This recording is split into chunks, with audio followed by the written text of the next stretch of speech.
Hello, welcome back to the Thanksgiving edition of the NFL DFS slate breakdown. We'll be going over the 3 Thanksgiving games and that main slate in lieu of our normal Thursday night football DFS breakdown. So let's get into it. But before we do, come join us at LineStar. There's a bunch of different ways you can do it for cheap if you want to. There is a free 3-day trial through the app stores. If you have not already used LineStar before, you have access to that free 3-day trial.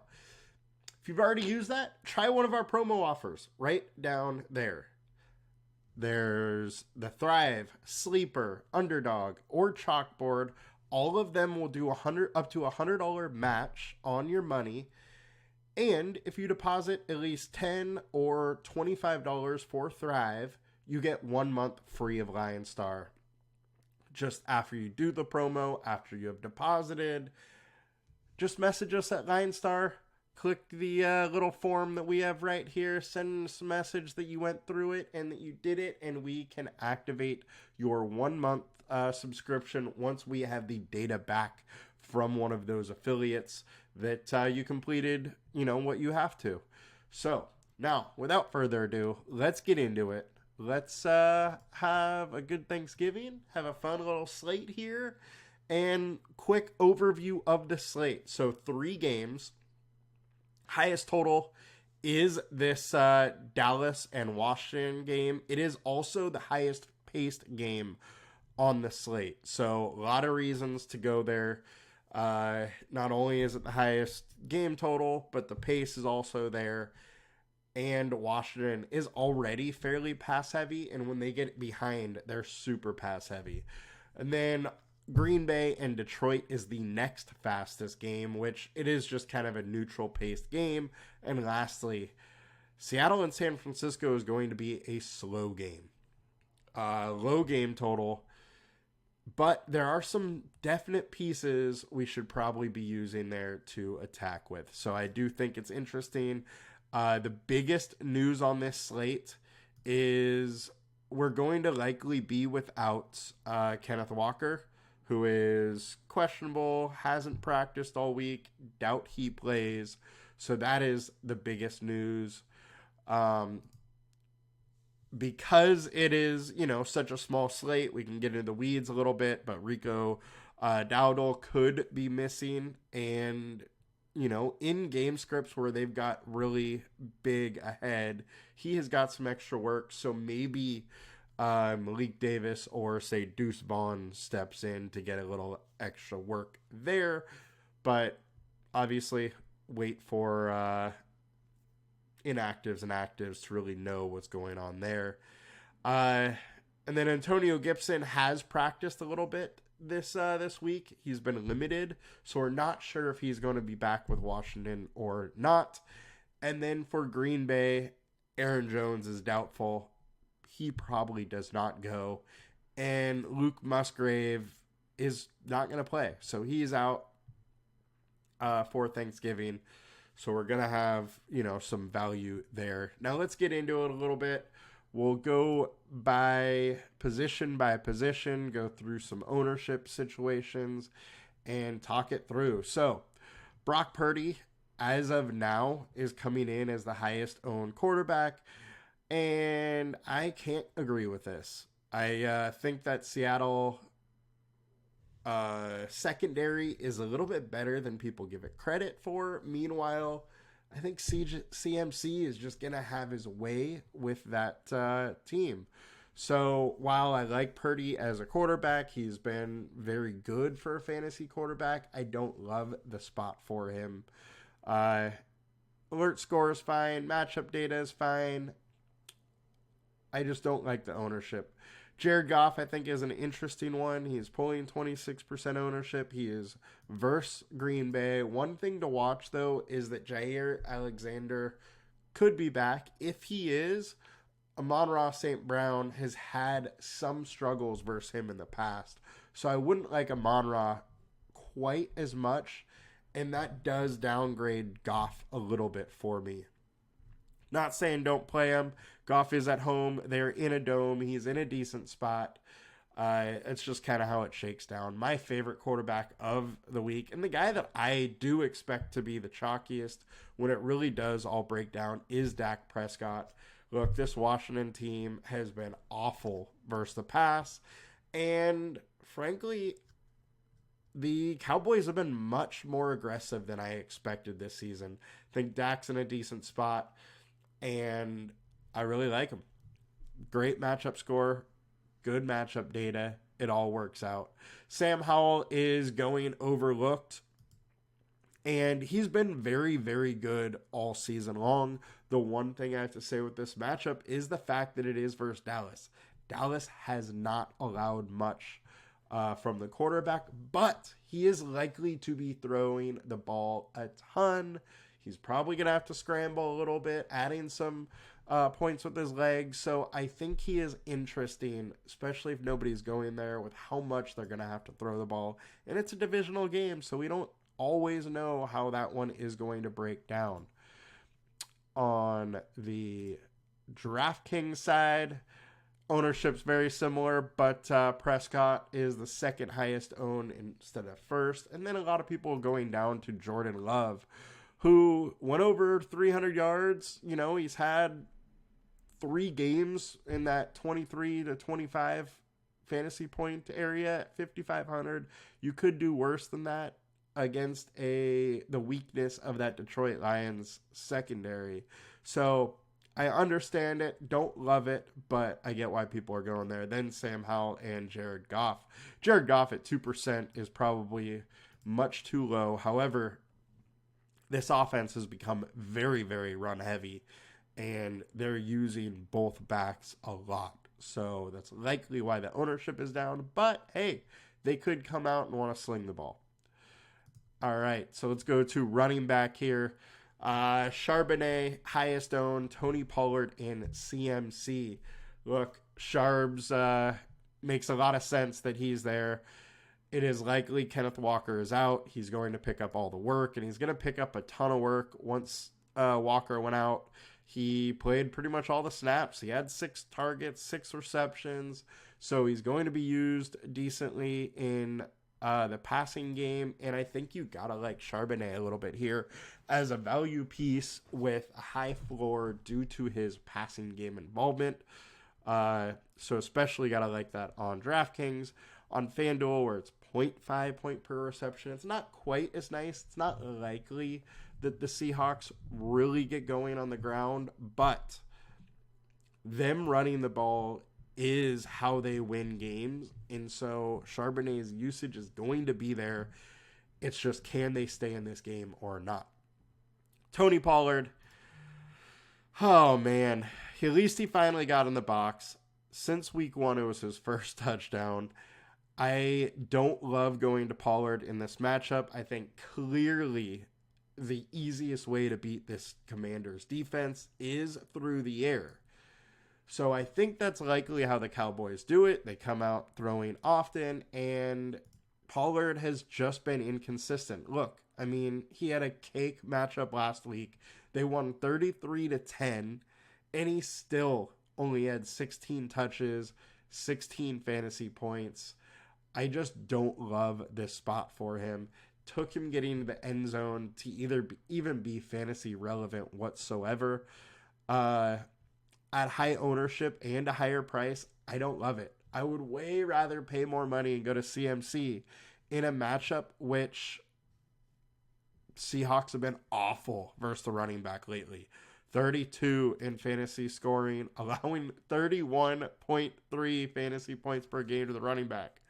Now you step in with CMC, who is just ridiculous, super high floor, super high ceiling. I am willing to pay the 9.8K and go with CMC. So I like that spot. A.J. Dillon is going to be the starting running back. Detroit is decent versus the ground. A.J. Dillon wasn't really very good as the one earlier in this season. I don't know if that really translates to him being decent now. I think his price is up there a little bit. I don't love the spot. but the workload should be there.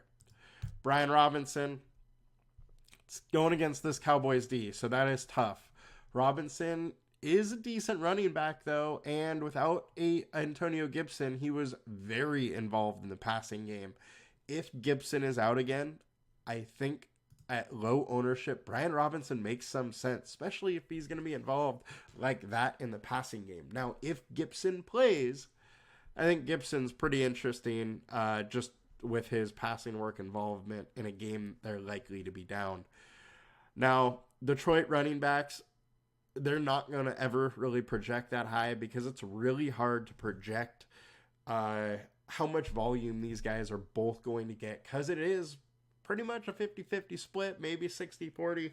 Both guys have what they are a little bit better at, but both are very good, and Gibbs has been incredibly explosive. Now, I do like Gibbs better for fantasy due to both his receiving and rushing chops.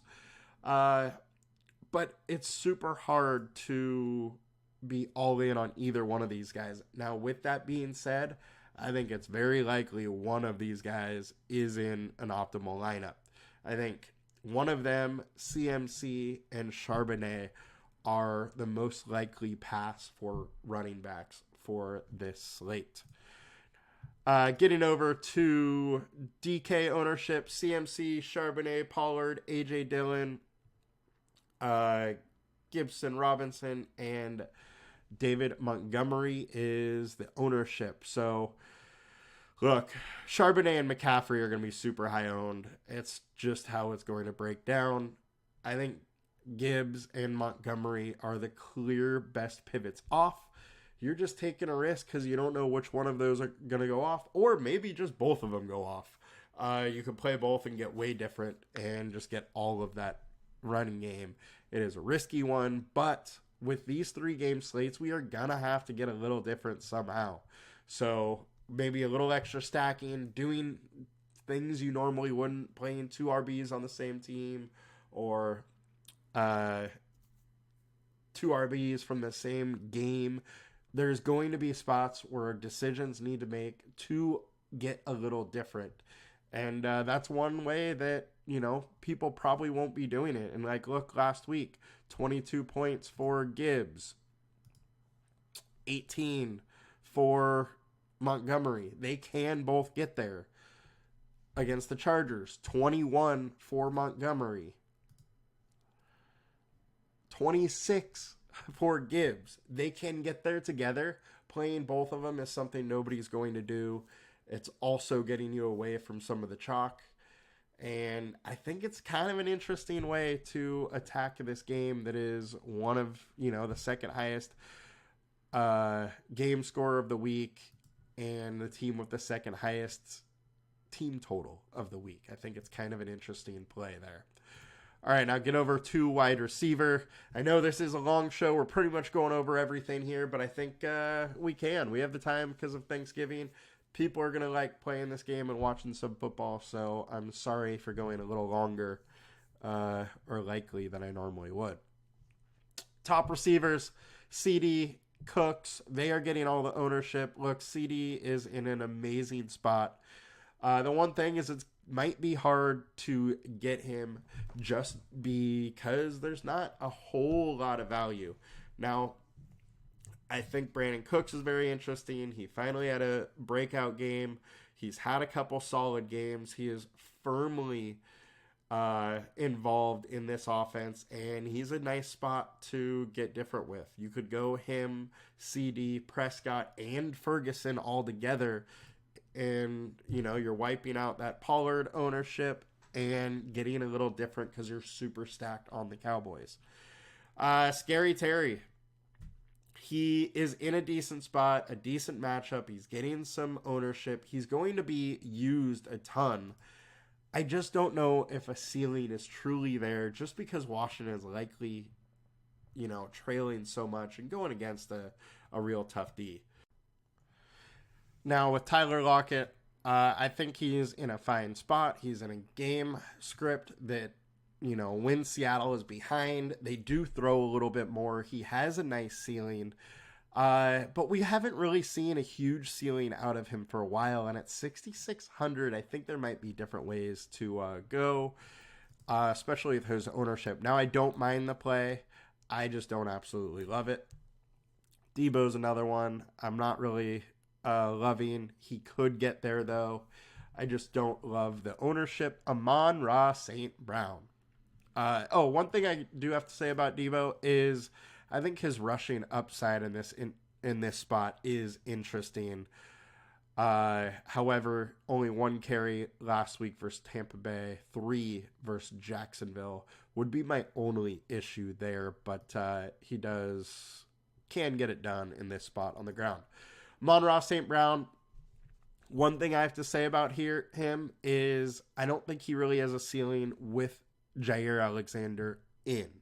However, game without Jair, he goes for 10 for 100 and a touchdown. I think that's very possible if Jair does not play. If Jair plays, I think he could have a decent game. He did this week 4, 5 for 56 and a touchdown. I just don't know if the ceiling is really there. He could have a decent game, maybe just not a huge game. Romeo Doubs, he's kind of the wide receiver 1 on this offense. Him and Jaden Reed. Watson has kind of been an afterthought with Love. Doubs is routinely getting targets, averaging 6.5 on the season. He's looked at a lot in the red zone. I think that he's kind of interesting. JSN, he's just not fully getting the targets. However, in a game where they may have to throw the ball a little bit more, he's a little bit interesting and cheap. DK is fine. Ayuk's fine. Jahan. The only games he's really done anything all season are the games that Curtis Samuel missed. So that's my issue with him. Jaden is a very interesting spot. He's had back-to-back big weeks. Decent targets lately, averaging 5 targets a game. So don't mind going there. Christian Watson's only averaging 5 a game as well. At least, though, his targets are deeper down the field. If he gets a couple, he's likely to get decent yardage and, possibly a touchdown. Gallup is, an afterthought in this offense. 4 targets a game. And, lately right around that 3, except for versus Carolina. He did get up to 5, so some targets are there. He's just not, that cheap.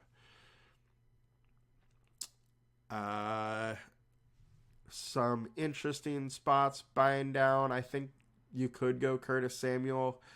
He was not very involved last week. Coming off injury, he did have 6 targets. He's averaging 5 targets on the year. It's a game script. They're likely to be throwing the ball a lot. You could do worse, but there's probably not a huge ceiling, and we definitely need some ceiling in this. Jake Bobo is an interesting one. So if the Seahawks are trailing, he's likely to play a little bit more. He's super cheap. He has a decent ADOT. We've seen him succeed. We've seen him trying to get the ball to Bobo a little bit. So I think you could do worse than throwing a punt on Bobo.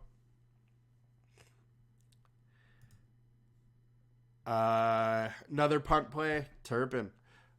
This dude has game-breaking ability. He can definitely get out and get a touchdown. He also does play the kick return game a little bit. So if you're playing Dallas defense, you have Turpin. If he scores, not very likely. There's some added correlation there with it too, which is an interesting little wrinkle to think about.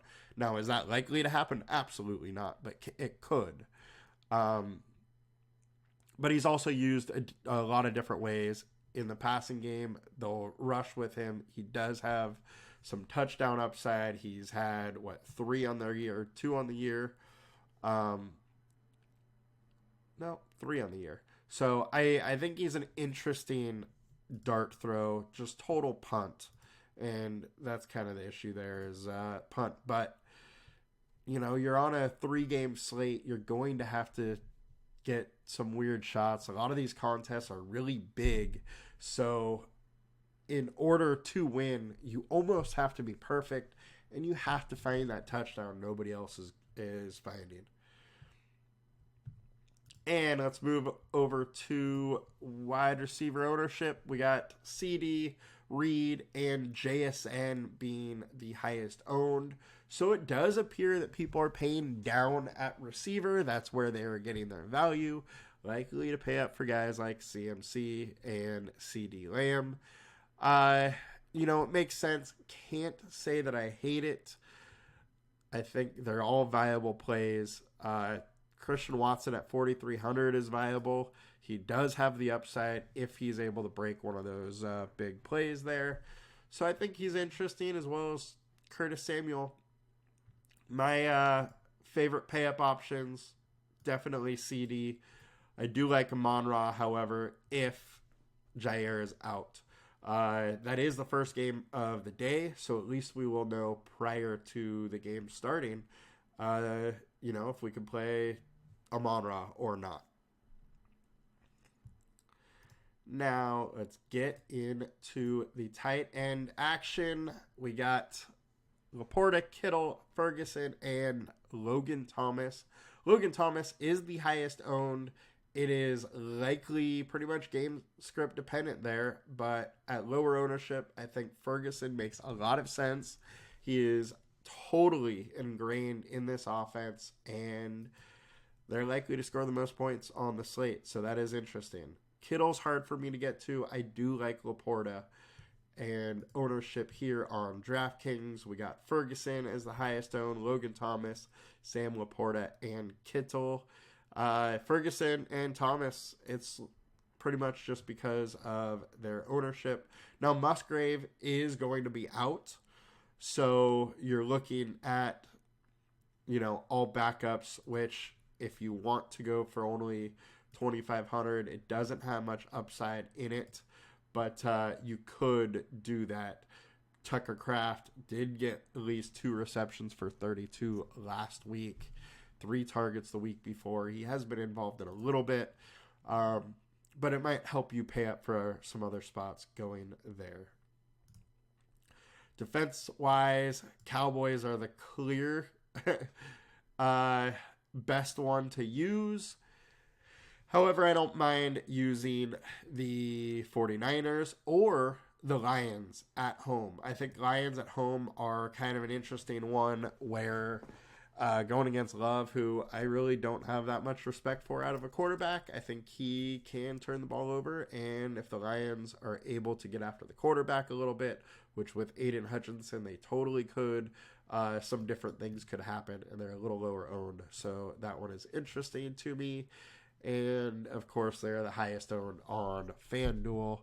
But FanDuel makes more sense to go to Cowboys or 49ers. That is how it is. All right, guys, that will do it for us today. Please like, comment, and subscribe to the video. And I'll be back later this week with the main slate breakdown. Still going to try and put it out, even though it is a short week for me. Have a good one, guys. Talk to you later. Bye.